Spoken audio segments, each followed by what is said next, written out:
నెల్లూరు జిల్లా కొత్తకోడూరు సముద్ర తీరాన ఉన్న శ్రీ వేలాంగిని నూతన జన్మదిన వేడుకలను ఈ నెల 6, 7, 8వ తేదీల్లో నిర్వహిస్తున్నట్లు చర్చి ఫాదర్ లోకస్ రాజ్ తెలిపారు. 9 రోజుల పాటు ఈ వేడుకలు జరుగుతాయని, ముఖ్యంగా 6 నుంచి 8వ తేదీ వరకు 3 రోజుల పాటు దేశవ్యాప్తంగా భక్తులు భారీ సంఖ్యలో తరలివస్తారని చెప్పారు. వారి కోసం విస్తృత ఏర్పాట్లు చేస్తున్నట్లు వెల్లడించారు. కులమతాలకు సంబంధం లేకుండా మేరీమాత జన్మదిన వేడుకలను ఘనంగా జరుపుకుంటారని, ఈ కార్యక్రమాలకు భక్తులంతా తరలి రావాలని ఫాదర్ లోకస్ రాజ్ తెలిపారు.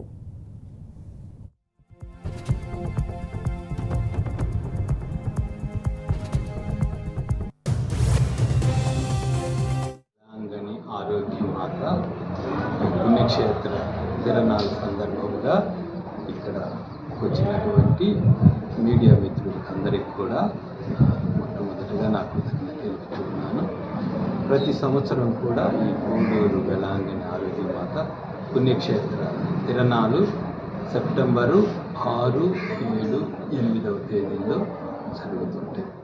దీనిలో భాగంగా ఆగస్టు 29వ తేదీన జెండా ఆవిష్కరించుకొని ఆ రోజు నుంచి కూడా 9 రోజులు అంటే 7వ తేదీ వరకు ప్రతిరోజు సాయంత్రము ప్రత్యేక ప్రార్థనలు జరుపుకుంటాము. వేరే వేరే ప్రాంతాల నుంచి ఈ ప్రార్థనలో పాల్గొనడానికి వస్తారు. 8వ తేదీ అసలు ఈ తిరణాలు జరగటానికే కారణము సెప్టెంబరు 8వ తేదీ మరియమాత జన్మదిన వేడుకలను జరుపుకుంటున్నాము. ఆ జన్మదిన వేడుకలు సెప్టెంబర్ 8వ తేదీ జరుగుతాయి. ఈ పండుగ ముఖ్యంగా 6, 7, 8వ తేదీ